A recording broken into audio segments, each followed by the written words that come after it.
बच्चों की बात सुनने की अहमियत। अस्सलामुअलैकुम। आज है हमारा 100 डेज पेरेंटिंग चैलेंज का 5वां दिन। आज हम सीखेंगे बच्चों की बात सुनने की अहमियत। आखिरी बार आपने अपने बच्चे की बात गौर से कब सुनी? वो सुनी के बीच में टोका नहीं, वो सुनी के मोबाइल नहीं देख रहे थे, वो सुनी के चुप कर नहीं कहा। बहुत से वालिदैन बोलना तो बहुत चाहते हैं लेकिन सुनना नहीं चाहते, और ये सबसे बड़ी गलती है। बच्चों की बात सुनना क्यों ज़रूरी है? पहली वजह, एतमाद बनता है। जब आप बच्चे की बात सुनते हैं तो वो आप पर एतमाद करने लगता है। वो समझता है मेरे अम्मी अब्बू मेरे लिए हैं। दूसरी वजह, बच्चा खुलता है। बच्चा जब देखता है कि उसकी बात सुनी जा रही है तो वो अपने दिल की बात कहने लगता है। वो छिपना छिपाना छोड़ देता है। तीसरी वजह, मसाइल पहले पता चलते हैं। अगर आप बच्चे की रोज़ाना सुनते हो तो आपको पता चल जाएगा वो किससे परेशान है, उसे क्या डर है, किस चीज़ की फिक्र है। मसाइल बढ़ने से पहले हल हो जाते हैं। चौथी वजह, बच्चा सुनना सीखता है।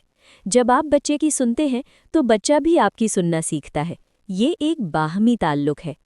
वालिदैन की 5 गलतियाँ। पहली गलती, बीच में टोकना।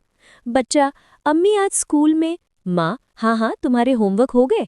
बच्चे का जज्बा ठंडा हो जाता है। वो सोचता है मेरी बात कोई नहीं सुन रहा। दूसरी गलती, मोबाइल में मसरूफ़। बच्चा बात कर रहा है, आप मोबाइल देख रहे हैं। बच्चा सोचता है मोबाइल मुझसे ज़्यादा अहम है। तीसरी गलती, फैसला करना। बच्चा कुछ बता रहा है, आप फ़ौरन कहते हैं ये तुम्हारी गलती थी। पहले सुनो, बाद में फैसला करो। चौथी गलती, छोड़ो ये सब कहना। बच्चा कुछ बता रहा है, आप कहते हैं छोड़ो ये सब, तुम्हें पढ़ाई करनी चाहिए।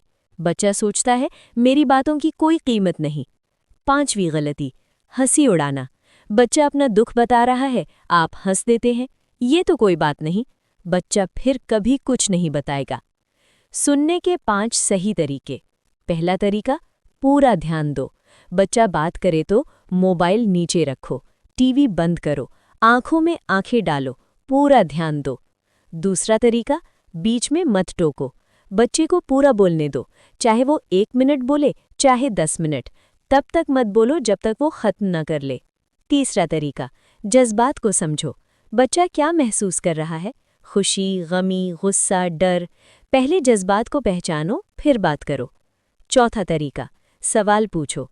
बच्चे से सवाल पूछो, फिर क्या हुआ, तुमने क्या किया, तुम्हें कैसा लगा। इससे बच्चा मज़ीद बताएगा। पांचवा तरीका, फैसला मत करो। जब बच्चा बात कर रहा हो तब फैसला मत करो कि ये ठीक है या गलत। पहले सुनो, बाद में समझाओ। गलत तरीका, बच्चा, अम्मी आज स्कूल में एक लड़के ने मुझे धक्का दिया। माँ, मोबाइल में, हाँ तुमने क्या किया। बच्चा, मैंने उसे वापस धक्का दिया। माँ, तुम्हें शर्म आनी चाहिए, मारना नहीं चाहिए। बच्चा खामोश हो जाता है। नतीजा, बच्चा फिर कभी कुछ नहीं बताएगा। सही तरीका क्या है? बच्चा, अम्मी आज स्कूल में एक लड़के ने मुझे धक्का दिया। माँ, मोबाइल रखती है, बच्चे की आंखों में देखती है। ओह, फिर क्या हुआ। बच्चा, मैंने उसे वापस धक्का दिया। माँ, तुम्हें कैसा लगा जब उसने धक्का दिया। बच्चा, बहुत बुरा लगा। माँ, मैं समझ सकती हूँ, लेकिन क्या वापस धक्का देना सही था। बच्चा, नहीं, मुझे टीचर को बताना चाहिए था। माँ, बहुत अच्छे, अगली बार ऐसा करना। नतीजा, बच्चे ने सबक सीखा और वो दोबारा बताएगा। आज का चैलेंज नंबर 1, आज जब भी बच्चा आपसे बात करे फौरन मोबाइल नीचे रख दे, टीवी बंद कर दे, बच्चे की आंखों में देखे। चैलेंज नंबर 2, आज बच्चे की पूरी बात सुने बगैर टोके, चाहे वो 1 मिनट बोले या 10 मिनट, उसे पूरा बोलने दे। चैलेंज नंबर 3, आज रात सोने से पहले बच्चे से पूछे, बेटा, क्या मैंने आज तुम्हारी बात ठीक से सुनी, बताओ मुझे क्या बेहतर करना चाहिए।